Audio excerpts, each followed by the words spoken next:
Eu acho que a gente pode começar, Zé, quando você tiver preparado. E aí as pessoas vão se anexando. Eu vou fechar meu microfone para te deixar à vontade. Tá bom. Então, posso começar? Bom, então, boa tarde a todos e todas. É uma satisfação poder retomar a nossa conversa sobre a questão da etnografia e a tessitura do manto. E eu vou retomar hoje de uma maneira um pouco mais prática, na verdade, para vocês perceberem como será possível fazer essa nossa atividade, né? Eu vou retomar um pouquinho o que eu falei na última vez. Não sei se as pessoas todas assistiram, que estão agora assistindo a primeira aula, e eu passei até um artigo meu para o Guiossô passar para vocês, né? Quiserem dar uma olhada, foi uma aula inaugural que eu dei em Cuiabá, ela dá um quadro bem geral dessa questão da antropologia urbana e das categorias, né? Depois eu vou dar uma outra bibliografia, um artigo no final, que é sobre o que eu vou falar hoje, na verdade. Bom, a primeira coisa que eu ia colocar para vocês, sem aprofundar muito a parte histórica de antropologia nem nada, é fazer com que qual é o objetivo, digamos, dessa minha proposta de antropologia urbana. Com base na etnografia que eu falei para vocês, que é aquela perspectiva de perto de dentro versus de longe de fora, né? Elas se complementam. Mas a questão de perto e de dentro é para discutir um pouco com uma visão do senso comum e, às vezes, de algumas ciências humanas sobre o caos urbano. A ideia de que a grande metrópole como São Paulo e qualquer outra cidade hoje, em outras escalas, elas se perdem um pouco do desencontro entre as pessoas. Cada qual preocupado com a sua própria perspectiva, com o seu trabalho, com a sua família, e é um desencontro, né? Então, a ideia que eu comecei a trabalhar com aquela minha pesquisa no doutorado, que eu passei para vocês sobre o circo-teatro na periferia, começou a mostrar que os moradores tinham algumas categorias que a gente chama na antropologia de categoria nativa, que explicam para eles qual é, digamos, o grau de encontro e sociabilidade. E a ideia foi o pedaço, né? Eu fiz o meu doutorado e depois publiquei o livro chamado Festa no Pedaço. Foi publicado, a segunda edição foi pela UCITEC, onde eu conto um pouquinho essa trajetória, né? Como é que eles chegaram a essa categoria? Como é que eu me apropriei dela, fazendo uma análise antropológica, né? Então, aquilo que era o pedaço lá na periferia, eu tentei aplicar para o centro da cidade. E não deu certo a primeira vez, né? Por isso que a gente tem que ser persistente. Contei para vocês, eu acho, a ideia de ter feito a pesquisa na Galeria do Rock, em São Paulo, né, Gui? Eu só acho que eu contei essa parte, que foi uma primeira tentativa. Aí, a partir daí, eu descobri que ali não tinha um pedaço, mas tinha uma mancha. Eu começo a apontar uma outra categoria para entender a dinâmica urbana. Depois eu caminhei um pouco mais para aqueles que conhecem São Paulo, fui lá para a Consolação e com a Paulista, e descobri um espaço interessante de encontro que era o Cine Belas Artes e o Café Riviera, né? E depois o Grelhados e Massas, que era um café também do lado do Riviera, e o Metrópolis. E percebi que ali havia uma recorrência, que as pessoas iam de uma maneira um pouco precisa. Então, havia também um trajeto. Começaram a aparecer as categorias, né? Com base na pesquisa de campo, né? A partir daí, quer dizer, veja, o pedaço, depois a mancha, eu vou um pouco me referir a cada uma delas hoje, depois um trajeto. Esse trajeto começou a ligar pontos distantes na cidade, que eram o circuito, né? Comecei a perceber que a cidade começava a fazer sentido, mas do ponto de vista dos moradores. É um pouco, para quem conhece a antropologia clássica e contemporânea, uma espécie de perspectivismo. Quem trabalha com perspectivismo é o Eduardo Viveiros. Ele é um antropólogo do Rio de Janeiro, no Museu Nacional, e trabalhou com o que ele chama o perspectivismo ameríndio. E para ele, por exemplo, bem rapidamente, a ideia do caçador e a onça. Do ponto de vista da onça, a perspectiva dela, o caçador é uma presa. Do ponto de vista do caçador, a onça é a presa. Então, são duas perspectivas. Não tem uma visão unitária dos dois. Cada um lê o outro na sua chave. Então, esse perspectivismo que eu começo a trabalhar com a ideia da cidade começou a me mostrar algumas regularidades da cidade, do ponto de vista de alguns setores, digamos, de moradores. Então, em vez de trabalhar com a ideia da totalidade da cidade dada de antemão, eu comecei a ver que ela constrói algumas totalidades.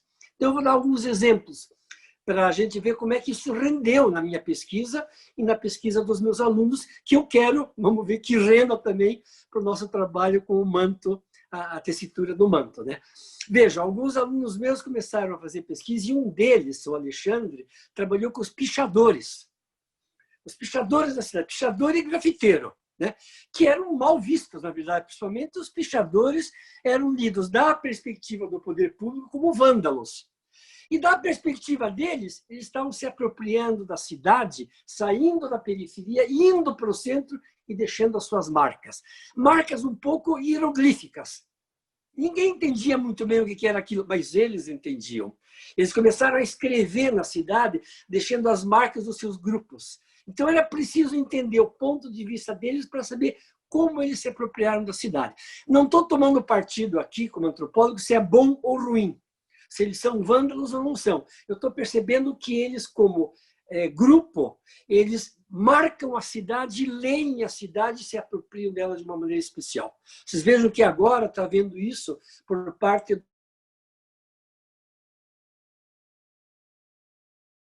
dos grafiteiros, e tal, nas empenas das cidades. São formas, né? Tem que ver do ponto de vista deles. Então, foi um dos primeiros trabalhos que foram feitos usando um pouco essa categoria, digamos, do circuito na cidade.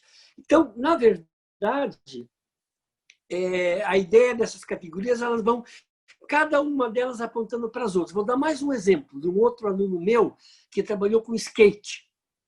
O skate é uma atividade, enfim, de um grupo de jovens que fazem trabalho, digamos, que se apropriam da cidade para poder desenvolver a sua prática, digamos, até de lazer e de esforço físico. Mas, do ponto de vista das categorias, eles transformam alguns lugares na cidade como seu pedaço.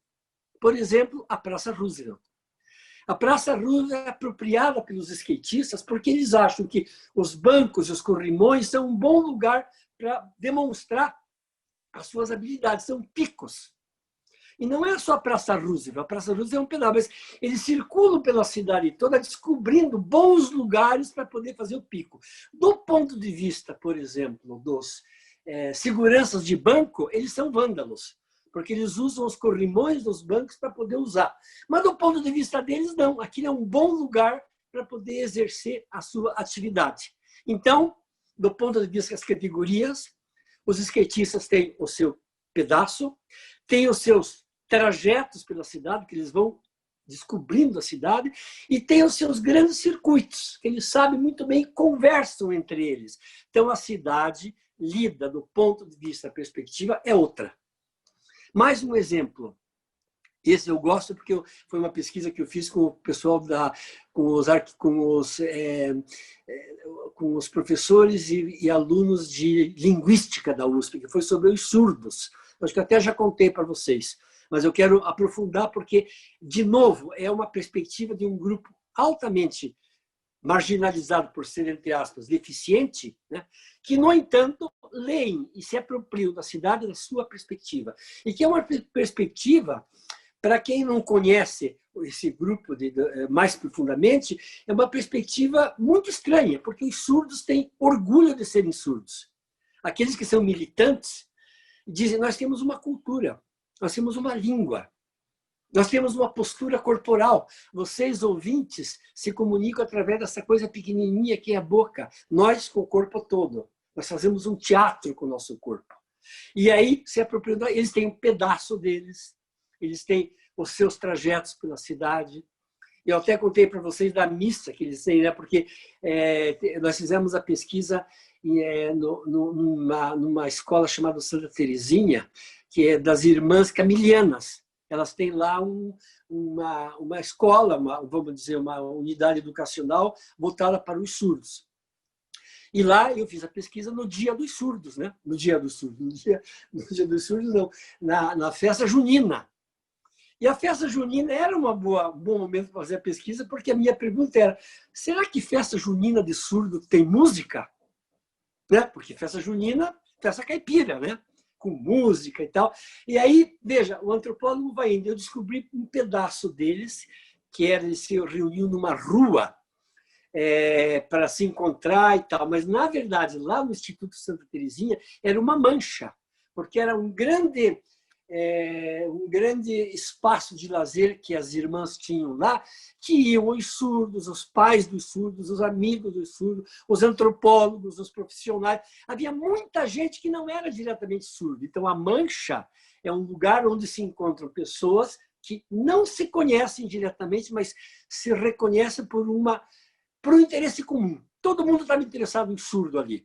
Havia os mais centrais, que eram os próprios surdos, e havia gente que estava interessada. Então, a Mancha ela tem fronteira muito específica, né? E se encontraram diversos pedaços ali dentro. Fizemos uma bela pesquisa. E para vocês verem como é que é o pedaço dos surdos e o circuito, eu comecei a me animar com a pesquisa, achei muito interessante, e aí descobri, indo muitas vezes a campo, que eles iam fazer uma festa na sede deles, ali perto do aeroporto, que era a festa do cowboy surdo. Se eu já não contei, eu conto de novo, porque aí foi a ideia do pedaço. Eu fui lá, cheguei antes, os antropólogos sempre chegam um pouquinho antes para ver como é que a festa se organiza. Me apresentei, a pessoa que estava recebendo lia os lábios, portanto, ela entendeu o que eu falava, e eu busquei uma cadeira bem no lugar estratégico para observar e com o meu caderninho.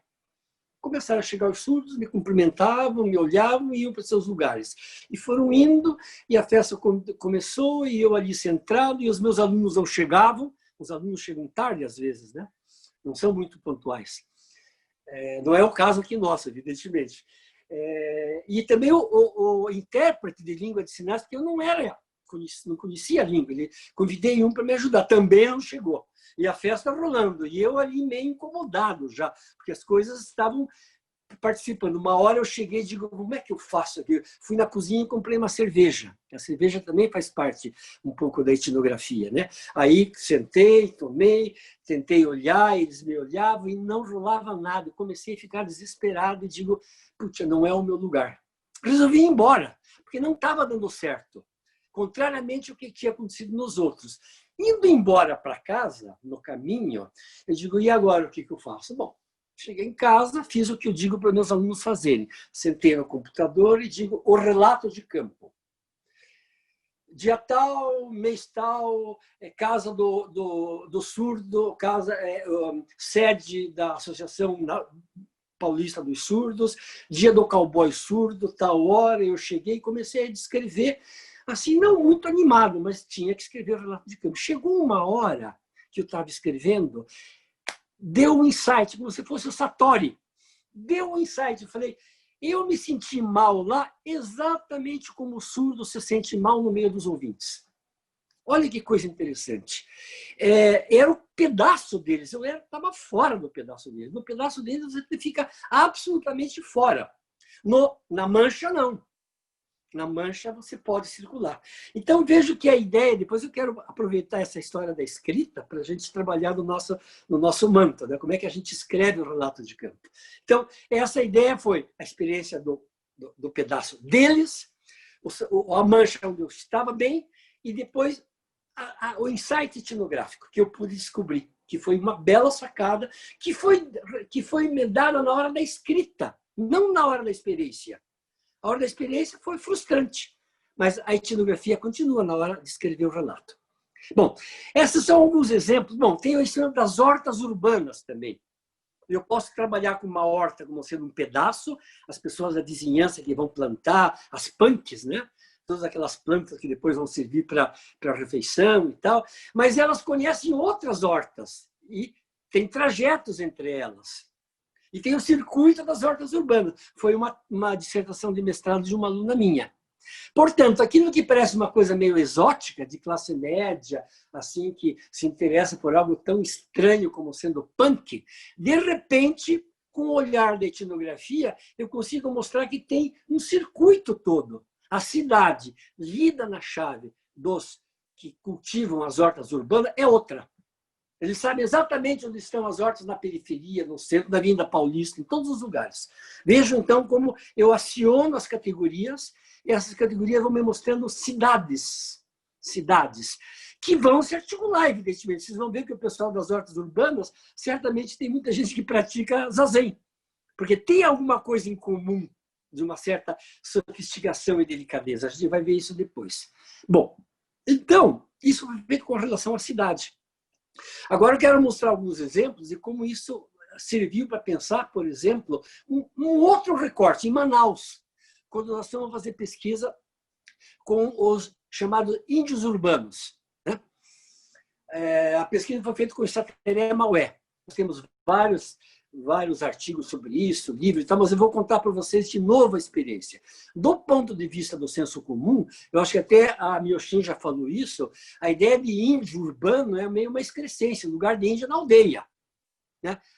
Atirando arco e flecha e vivendo pelado. É um pouco isso que o senso comum entende. Índio na cidade, imagina, não é o lugar deles, que é um pouco o que o governo está dizendo agora, né? A ideia do cuidado com as populações indígenas. Quando nós fomos para Manaus, entramos em contato com o Sateré, a gente descobriu aldeias indígenas inteiras. Iapereí, por exemplo, no bairro da Redenção, era uma aldeia Sateré Maué. Mas eles moravam ali e alguns deles moravam em outras periferias. Então tinha índio que o senso comum acha que morando na cidade vai para a periferia da periferia, quer dizer, além de morar na periferia, não ter acesso aos bens, não sabe falar a língua, tem preconceito contra eles, se imagina, a periferia da periferia. No entanto, a perspectiva de perto e de dentro começou a mostrar que esses índios que moravam na periferia, eles de tempos em tempos iam para a aldeia de Iapereí, que era também em Manaus, depois eles iam para Barreirinha, que é uma cidade na beira do rio Amazonas, e que era, naquela época, o prefeito era Sateré Maué. E também eles iam para a aldeia indígena, que ficava mais longe ainda, que é Pedra Bela.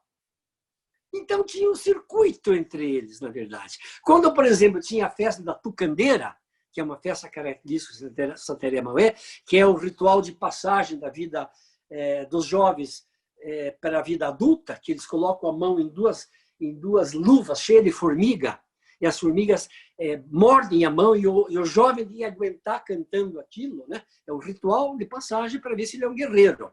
Quando tem essa festa, que reúne vários moradores das cidades todas e tal, para ver, porque é uma festa central, eles vêm de toda parte. Então tem um circuito Sateré Maué.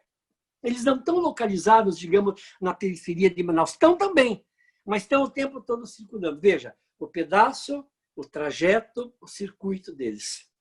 E tem uma outra análise muito interessante feita por uma aluna minha, a Ana Sertã, que ela trabalhou com as mulheres indígenas.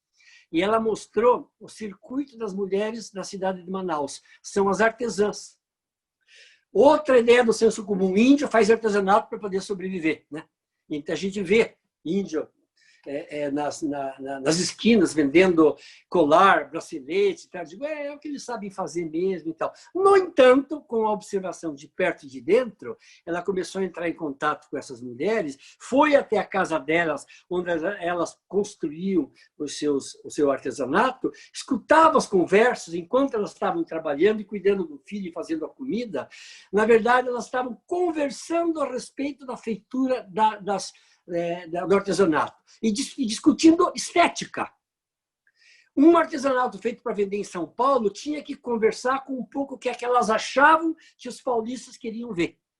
Então, tinha uma espécie de dicas dadas pela televisão, por exemplo. E elas também vendiam, né? Tem um circuito em que o Sateré Maué vende, por exemplo, também não só artesanato, mas guaraná, na Itália. Então, para a Europa, o artesanato era um pouco diferente. Quando era para eles, tinha um lado ritual. E onde é que elas conseguiam a matéria-prima? Andando pela cidade de Manaus. Elas sabiam que no campus da UFAM tinha tal árvore que em tal época dava tal semente. No quintal de uma outra casa tinha outro tipo de semente. Numa praça, outra árvore. no jardim de uma casa que eles pediam licença. Então, elas conheciam a cidade a partir das sementes. O livro da Lancertin chama Seguindo Sementes. Muito interessante. Foi publicado, depois eu passo para vocês, se vocês quiserem. Vejam, a cidade de Manaus, lida na chave das mulheres, artesãs, Saterel, Maué, era outra, da perspectiva delas. Vejam, então, que interessante. Tem o pedaço delas, elas tinham algumas manchas que elas se encontravam, porque elas vendiam numa praça também, lá em Manaus, uma praça de artesanato, mas tinha o circuito delas. Então, essas categorias, elas começam a ajudar a gente a pensar, de certa maneira, que a leitura antropológica com o método etnográfico nos permitem multiplicar, digamos, apropriações da cidade. O Zen vai ser uma delas. Vamos ver se a gente, quando trabalhar com a ideia do manto, a perspectiva, digamos, budista e do Zen pode ser uma maneira de ler a cidade e fazer os links todos. Vamos chegar um pouquinho nisso um pouco depois, né? Eu quero mostrar um pouquinho mais alguns exemplos para vocês verem como rende, na verdade, esse tipo de categoria e a gente pode forçá-los a produzir outras coisas. Esses são os exemplos que eu queria dar para vocês. Agora tem um outro exemplo, que é um pouco parecido com o que eu quero falar, digamos, com relação à prática do Zen. Isso está nessa bibliografia que eu quero passar para o Gyosho. Eu já até passo para vocês, porque não é muito complicado. Chama O Circuito, proposta de delimitação de uma categoria. Vou repetir. O Circuito, 2 pontos. Proposta de delimitação da categoria. Onde é que está publicado? Na revista Ponto Urbe. É uma revista eletrônica do nosso núcleo de antropologia urbana. Revista Ponto Urbe, o ano 2014, número 15. Vou repetir. Revista PU.urbe, vocês entram lá no Google, já aparece. Revista Ponto Urbe, número 15, ano 2014. É só entrar lá, aparece. E é um artigo que eu escrevi para mostrar que essas categorias elas vão modificando com o tempo, na verdade. Elas não são estáticas. E eu tive que, vamos dizer, adequar um pouco a ideia, tirar um pouquinho a ideia do critério espacial e mostrar que tem um espaço também temporal, que tem vamos dizer, a perspectiva temporal para a construção da categoria. Então, vejam, por exemplo, uma ideia interessante. O Yuri, que foi me orientando, ele aplicou as categorias em Manaus também. Ele foi fazer a pesquisa e ele trabalhou com a navegação no Rio Amazonas. E aí ele começou a perceber uma parte intermediária entre o rio e a terra, que é o pier, que é o porto, que são as balsas, que é aquele lugar que fica balançando, né? Não é nem o rio e não é nem a terra. É uma categoria que eu não contei nenhuma vez para vocês, mas depois eu posso contar uma outra, que chama pórtico. No pórtico, as regras de uma mancha não estão vigindo mais e não começaram a ter vigência da outra margem. A primeira vez que eu percebi essa categoria foi numa pesquisa no Bexiga, que a gente fez. Você sabe que o Bexiga é uma mancha, dá para servir na chave do lazer, né? Tem o café piu-piu, tem montes de cafés e tal. É uma mancha com uma certa categoria meio italiana, né? De imigração italiana e com um lugar de lazer, na verdade. E tem uma outra mancha perto, que é a mancha da Rua Augusta, né? Então, são regras um pouco diferentes dessas duas manchas. E agora que vem a ideia de um pórtico. Entre uma e outra, tem uma rua chamada Vanhandava, que é a passagem de uma para outra. E naquela época que eu pesquisei, era uma coisa meio estranha, a gente passava rápido por ela. Por quê?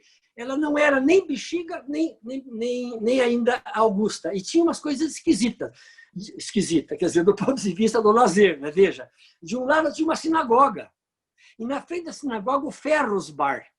Não sei se vocês lembram. Ferros Bar foi um dos primeiros bares de lésbica em São Paulo.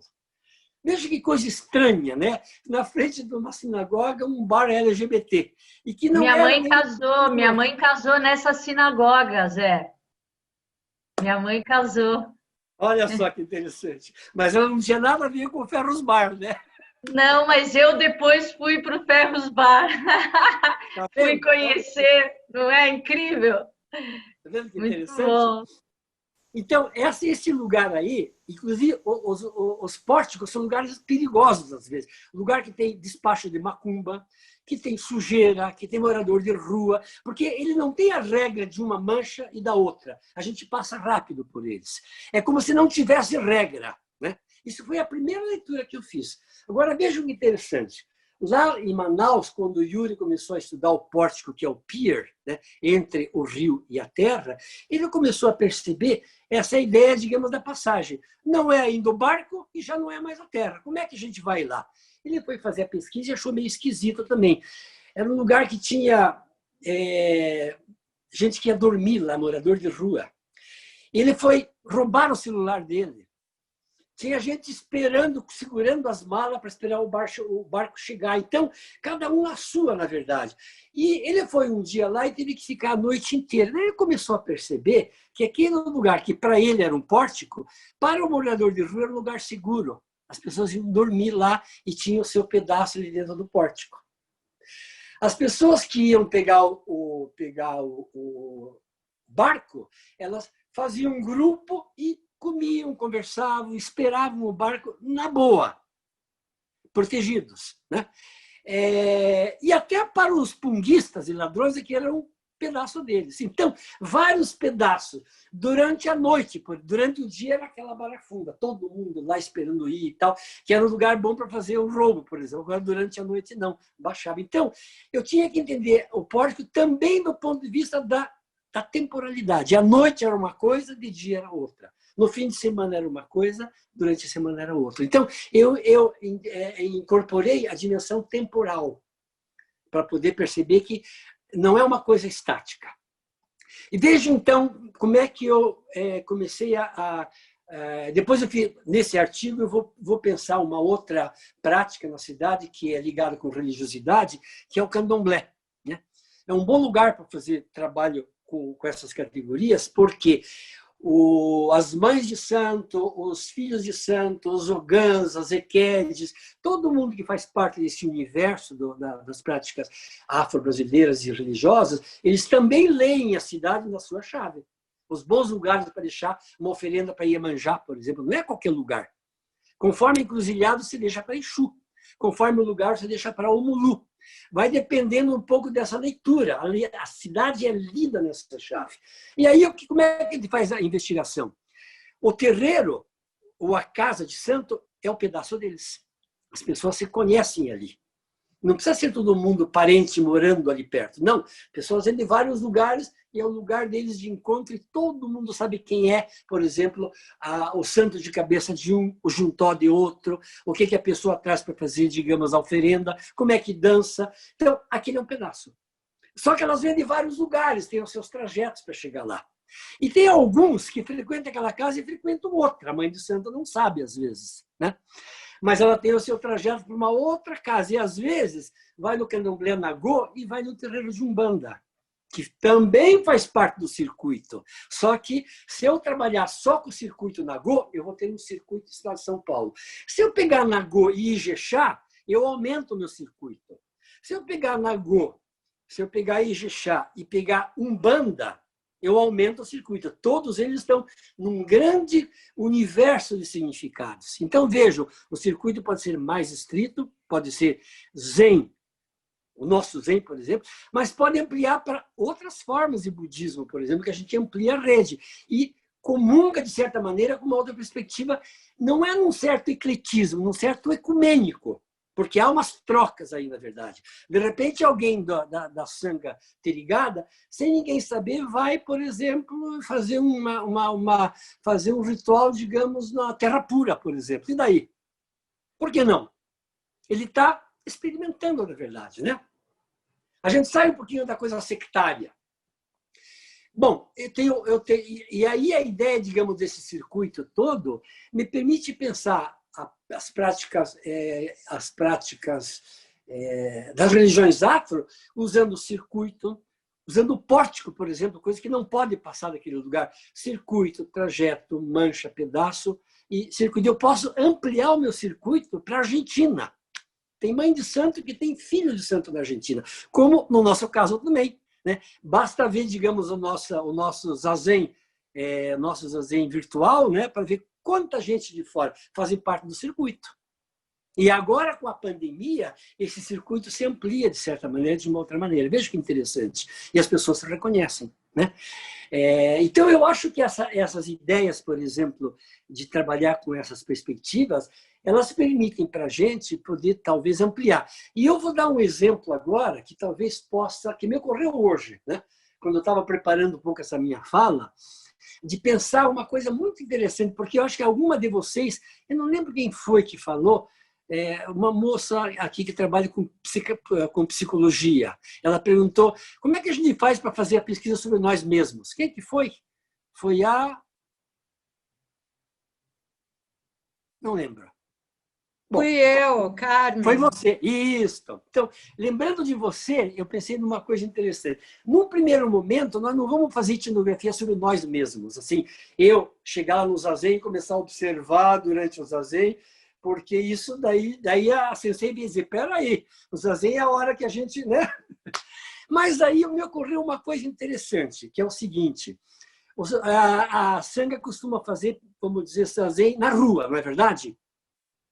Então, o dia que for fazer um zazen na Paulista ou lá na Praça da Sé, vai a sangha, as pessoas vão, e um ou dois da sangha não vai fazer zazen, vai ficar lá no canto, observando o que ocorre durante o zazen com o caderninho de campo. Ele vai anotar o que as pessoas acham, vai gente que achar graça daquilo, tem gente que vai tocar na cabeça de quem fazendo zazen, alguém do zazen vai se incomodar e vai se coçar. Está fazendo uma etnografia, digamos, do grupo de zazen, só que não participando, está de fora. Pode ser uma ou duas pessoas, pode ser uma menina e um menino, né? E ela, chegando em casa, ela faz um relato, e esse relato depois é compartilhado pelas pessoas. Alguém pode fazer um zazen no templo também. Fazemos o zazen e alguém fica, como quem não quer nada, observando como é que dá o ritual todo. Aí é um ritual sobre nós, na verdade. Então, vejam, isso vai abrindo o nosso campo de observação e mostrando como é que a gente interfere na cidade.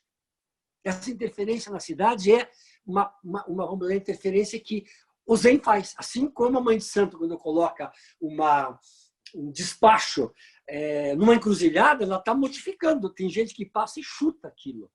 Tem gente que passa e faz um sinal ritual. Então, ela modifica a cidade. A prática nossa, seja qual for, ela modifica a cidade e as pessoas. A gente deixa passar isso, porque, na verdade, não está fazendo pesquisa. Agora, eu acho que, com essa nossa proposta, a gente vai observando como o Zen, assim como outras práticas, vai modificando, de certa maneira, a dinâmica urbana. E, com isso, o que eu estou fazendo, e voltando ao começo da minha fala? Acaba aquela ideia do caos urbano. Caminhar pela cidade e ver um despacho. Pô, essa cidade realmente tem de tudo, né? Um pastor, por exemplo, pregando com a Bíblia. Você pode dizer, pô, esses caras também... Você vai ver que ele está vestido. Tem uma mancha que é na Celso Garcia. São igrejas evangélicas de ponta a ponta. E lá na Celso Garcia, nessa mancha evangélica, tem lojas que vendem gravatas específicas para os pastores, porque pastor tem que ter aquela roupa, terno e gravata. Então, tem lojas, isso é uma mancha. A mancha tem atividades que se complementam, na verdade, né?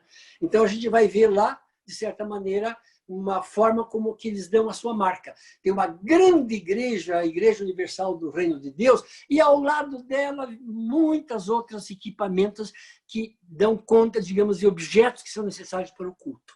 Então vejam como a cidade começa a adquirir, apresentar para nós certas uniformidades e certas recorrências que a gente pode analisar. Chegou a hora, talvez, a gente ver o que o Zen faz nessa cidade, que é um pouco a proposta que eu queria fazer para vocês, a partir, para nós, né? A partir dessa metáfora da Sensei, que é o manto, né? Ela usa a ideia do manto e esse manto vai sendo tecido, né? De maneira que tem lugares do manto que a tessitura é mais solta, tem horas que ela é mais específica, mas todas fazem parte de um manto. Esse é o grande universo, o universo no qual nós nos reconhecemos. Bom, ainda mais uma coisa que eu falei do candomblé, eu falei da religião, né? A religião Nagô, Jeje, a religião bantu, cada uma delas vai apresentando no circuito certas particularidades. Mas eu posso ampliar mais ainda um pouco, de colocar, por exemplo, a capoeira. A capoeira também faz parte, porque utiliza termos da Umbanda e do Candomblé e a tradição afro, né? Então, ela também, de certa maneira, faz parte do circuito. Então, esse circuito eu posso aumentar ou eu posso restringir? Vai depender da pergunta que eu estou fazendo. Nós podemos fazer um manto explicitamente zen budista, da nossa tradição, e podemos fazer um manto muito mais amplo que pega outras tradições também, ligadas ao budismo, ligadas à perspectiva hinduísta, ligadas ao taoísmo. Dá para ampliar, na verdade, isso. E aí isso vai depender do interesse que a gente tem de poder fazer o trabalho. Bom, jovens, 45 minutos. Eu sou muito pontual, agora nós temos um restinho para poder conversar, tá bom? Zé, Com você agora. eu queria te fazer uma pergunta, assim. Você acha que faz sentido para início, para início desse trabalho, a gente pensar no circuito do Zen só, ao invés de já começar ampliado? Ou você acha que ele fica mais rico se ele já partir do budismo em geral? E talvez como você imagina encaminhar isso de uma forma prática, vamos dizer assim? Dá para fazer as duas coisas, que é o de perto de dentro e de longe de fora. Mas a gente começa de perto e de dentro. O de longe de fora, a gente já tem um pouco de conhecimento, digamos, bem genérico, ele ainda não pesquisou. Vocês mesmos e eu, nós podemos, numa reunião, descobrir onde estão, digamos, os grandes lugares do Zen em São Paulo, o Templo Bushinji, né? O lugar que a Monja Coen faz a meditação dela, um outro templo aqui, como grande quadro, sem fazer a pesquisa ainda. Mas nós começamos com uma coisa muito particular, que é o lugar que a gente faz. Então, à medida que a pesquisa mais do perto de dentro vai aumentando, a outra também vai. Então, a gente não escolhe uma ou outra, mas começa com aquela mais perto da gente. Essa é uma estratégia de pesquisa. Uma delas, né? Você podia, se quiser, começar com a outra, mas eu acho mais produtivo começar com aquilo que nos é mais familiar, na verdade, porque a gente vai estranhando e vai aproveitando já o conhecimento que as pessoas têm. Alguém quer falar? Alguém quer fazer alguma pergunta? Popó. Quero. Uma é uma pergunta técnica, primeiro, que o Kioso está pondo aqui esses links. Quando a gente fechar aqui, esses links vão sumir? Ou acessa depois de outro jeito pelo YouTube, quando ficar gravado, só para saber, porque não queria perder os links aí. Esse é o Kioso. Não, é para o Kioso, ele já ouviu lá, depois aí só avisa como é que se tem que salvar ou se fica. A outra coisa que eu ia falar, é que você falou das hortas urbanas, eu estou no escuro aqui, né? Você falou das hortas urbanas, eu sou voluntária mais nas corujas, né? Eu já fui do CCSP, do ciclista, acho que foi aluna sua lá. Porque a gente recebe muita gente mesmo, estudante que quer fazer. E você falou uma coisa que eu achei curiosa, de achar... não vou lembrar o que você falou, mas eu vou lembrar o que eu pensei na hora. Que é quando a gente entra nas hortas comunitárias, a gente começa a se envolver em grupo, assim, uma das coisas que a gente mais fala é que vem gente que eu jamais seria amiga. Muita gente que eu olho e falo, não, se eu visse essa pessoa na sala de aula ou num bar, eu não ia sentar na mesa com ela, não ia conversar com ela, tem quase nada em comum, mas tem um propósito em comum ali na horta. E aí a gente vê como naquele grupo tem muita gente diferente, vindo por vários motivos diferentes e até no cultivo, né? Que é o que é daí a função da horta, é dizer que a única coisa que tem que ser em comum, mesmo que você chegue com uma ideia tipo, vou vender comida aqui, não. Aí ali tem que ser em comum. E eu comparo com eu comigo na sanga, porque eu entrei na sanga por um motivo, tem gente que por outro, tem gente que por outro, e tem muita gente ali que se eu olhasse e falasse, gente, jamais seria amiga dessa pessoa se fosse por um outro acaso, assim.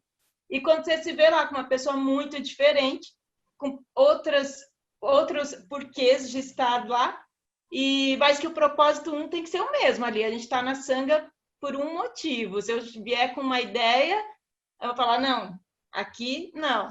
Então, você medita com essa... Aí achei legal, porque nunca tinha, assim, acho que eu nunca tinha associado desse jeito. Mas a horta é isso, é muito bom a gente ver como chega a gente que não tem nada a ver com a gente. É o grande circuito, né? Você percebe que essas pessoas têm o mesmo... De uma forma ou de outra, elas têm algo em comum, na verdade.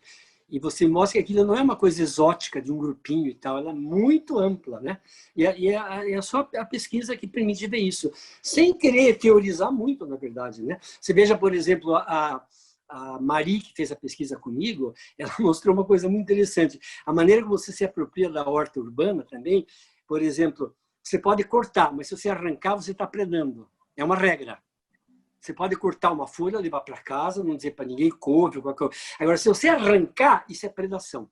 Olha só que interessante. Não está escrito em lugar nenhum isso, não é verdade? Mas as pessoas sabem... Às vezes, dependendo da horta, a gente tem que pôr placas, sim, para as pessoas que não participam dos mutirões e que entram lá achando que elas têm o direito de levar aquele manjericão inteiro para casa. Exatamente. Só mais um detalhe do que você falou também, que eu achei, os moradores de rua, a gente na horta, a gente não esperava por isso e a gente teve que aprender a lidar com os moradores de rua, porque para eles aquele espaço é incrível e eles não veem como a gente vê. Então a gente ainda está aprendendo, porque é muito difícil manter uma harmonia de não julgar eles, não querer chamar a polícia, e entender que às vezes eles causam estragos, às vezes bebem, causam estragos, mas tentar fazer eles usarem o espaço também e não excluir. Esse é o trabalho difícil. Esse é difícil. É o perspectivismo que eu falei, né? Da perspectiva deles é outra coisa. Muito bom. Mais alguém? Quioso? Eu tenho uma perguntinha que acho que tem a ver também a Bianca com o que a Popó falou e a Bianca também. Você quer falar, Bianca? Tá. Zé, acho que é uma questão técnica também.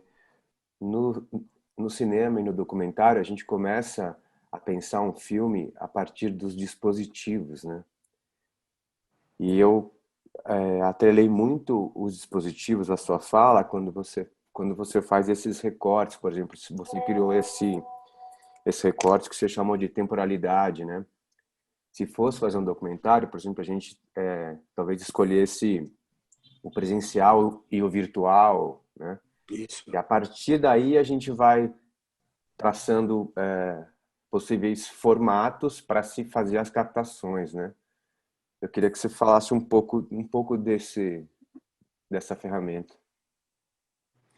Da ferramenta qual, Gilson? Ferramenta... Dessa que eu estou chamando de dispositivo e que você está chamando de recorte ou temporalidade. Porque acho que ela define, né, para onde você vai, né?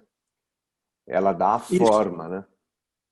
E isso a gente escolhe. São várias. Você pode pegar... Eu, por exemplo, comecei a me dar conta que a temporalidade era uma porque, de repente, o pedaço se transformava em outra coisa. Então, era muito geográfico. Eu queria sair um pouquinho da coisa muito geográfica, estática, dos espaços da cidade e mostrar que esses espaços são... Por exemplo, um outro dispositivo, o gênero. Nós fizemos a pesquisa no SESC. Do ponto de vista das meninas, certas práticas eram uma, do ponto de vista dos homens era outra. Então, gênero é um dispositivo também, né? É um dispositivo que permite ler outra coisa, na verdade. A pandemia, por exemplo, se eu olhar, se eu fizer uma prática... Eu ontem, por exemplo, foi a primeira vez que eu faço o Tai Chi Chuan, né? A gente só faz Tai Chi Chuan também pela internet. Então, é meio complicado. O professor vai para o lado direito e eu vou para a esquerda. Aquelas coisas assim. A gente tem que aprender como lidar. Ainda bem que nos além fica parado, né? Não tem problema nenhum. Mas no Tai Chi, não. Então, mas eu estava começando a me acostumar com a ideia de poder adequar o meu movimento ao movimento ao contrário. E ontem foi a primeira vez que a gente foi na academia, com todas as regras, com pouca gente, para poder fazer o Tai Chi. Então, mudou, na verdade. Quer dizer, a etiqueta é outra, entendeu? Então, pandemia e não pandemia é outra. Eu tenho um grupinho que eu faço zazen há muito tempo, no domingo, né? É um lugar que eu chamo improvável. É a esquina da Rua Havaí com a Rua Paris. Nunca vão se encontrar, né? Paris e Havaí. Um espaço de um professor meu de Tai Chi e ele faz também Lian Kung. E ele me empresta, eu faço todo domingo, às vezes vou eu sozinho, aí tem uma outra pessoa, eu brinco que é uma sunga, não é uma sanga. É tão pequena que é. Então, agora eu estou indo também. Eu não ia também por causa da pandemia, mas agora eu vou e a etiqueta é outra. Então, pandemia presencial é um recorte que a gente utiliza, digamos, como critério para poder definir as coisas. E com isso há vários outros, na verdade, né? Eu só citei esse do tempo, do gênero, da pandemia, mas é possível a gente ver com o grupo que outro critério pode haver para a gente poder comparar, na verdade. E é isso que faz a gente sair do senso comum e escolher uma perspectiva diferente. Isso que aquela menina falou do morador de rua, por exemplo, é uma coisa interessante. Do ponto de vista do pastor é uma, do ponto de vista do padre Lancelotti é outra também, né? Então, dá para enriquecer, na verdade, o olhar etnográfico, levando a sério as perspectivas daqueles que estão envolvidos. Era isso. Alguém mais que osso levantou? A Bianca. Oi, Sanga, boa tarde. Boa tarde. Achei muito interessante você falando agora sobre o Tai Chi, porque eu dou aulas de Tai Chi e... Ah, é? E atualmente eu tenho que fazer espelhado na câmera. E isso fez com que eu trabalhasse meu outro lado do cérebro. E, enfim.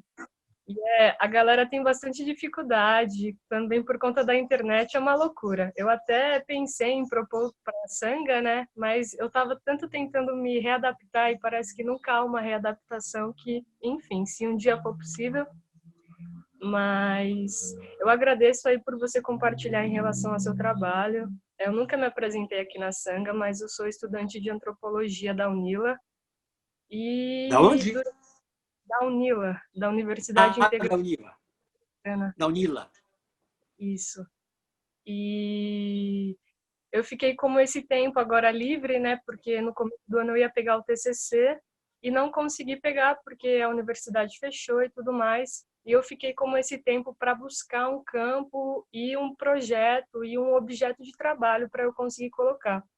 E desde a sua primeira fala, eu achei muito interessante. E eu já pensava em estudar sobre meditação, mas eu não sabia como, né? Porque uma coisa é você olhar, que eu anotei aqui, né? Uma coisa é você olhar, tipo, a cidade com o zen, mas também você olhar o zen na cidade, que aí veio aquela questão da cidade, de ser já esse mosteiro, de haver esses circuitos, de haver essas casas que fazem todas essas trocas. Então, eu estou pensando sinceramente em fazer o estudo sobre a Sanga, e eu ia até perguntar se isso é possível e também seria uma forma de retribuição, né? Por tudo que vocês me fazem, me ajudam, e gratidão, gachô por tudo. E aí eu gostaria só de me dispor também, né, para começar a fazer algum estudo e, enfim, para a gente se juntar, né, e ver quais são as possibilidades. Mas no caso só começaria ano que vem, mas eu tô em busca. E você falou, eu falei, meu Deus, é meu tema de TCC, não perde, não perde, não perde. Pode se apropriar. Pode se apropriar dele. Sim. E, enfim, isso me traz muita felicidade, mas ao mesmo tempo eu sei que é uma responsabilidade, porque eu tenho muito respeito e consideração por todos aqui da Sanga. Então, para compartilhar um pouco dessa minha ideia e também para que a gente possa se juntar um pouquinho, enfim, em outros momentos, para que, enfim. Mas aí está no começo dessa semente e eu vejo a sanga como, nossa, enfim, uma forma de retribuição também, como eu disse. Acho que a Carmen perguntou onde fica a UNILA. A UNILA fica em Foz do Iguaçu, aqui na Tríplice Fronteira, e é uma universidade de integração latino-americana, onde vem pessoas do Haiti, de todos os lugares. E por ela ter sido, enfim, foi no governo muito sucateada, e a antropologia, até pelo olhar dos antropólogos, que não de certos professores, mas dos alunos, eles te dão uma desmotivada, porque fala, pô, você vai sair, você não vai ter emprego, isso e aquilo. E aí eu cheguei na Sanga, tem 3 antropólogos, e antropólogos incríveis. Eu falei, ai meu Deus, ai meu coração. Enfim. E é isso, assim. Mas muito agradecida. Você escreve muito bem seu artigo, ele é muito corrido, ele é ótimo. Eu agradeço muito, gente, por tudo. Aí. Quando a roda do Dharma gira, não tem falta e nem excesso, né, Zé? Na medida. Na medida. Isso aí. Bom. Posso falar uma coisinha? Eu estava pensando isso. Eu pensei, gente, podia ter um aluno de antropologia que aproveitasse para fazer a pesquisa. Pronto, chegou, né? Bom, obrigada, Bianca. Foi legal. Mais alguém? Que horas são? Uma hora. Eu queria contar, talvez, não sei, o Zé Guilherme fala, inspira, né? Ele começa a falar e eu começo a lembrar de muitas coisas da Sanga, principalmente desse sonho nosso coletivo de zazen além dos muros, né? Além do mosteiro, a prática além do mosteiro, além das salas.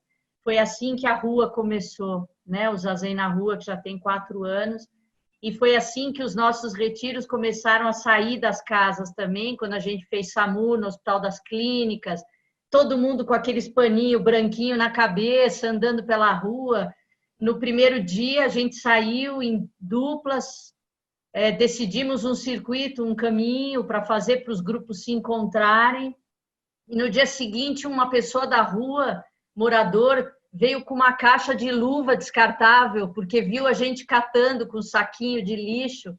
Aí ele doou uma caixa de luvas. Então, quer dizer, como é que a nossa ação transforma sem que a gente queira, né? Dizendo, você tem que mudar. Não, a gente faz, né?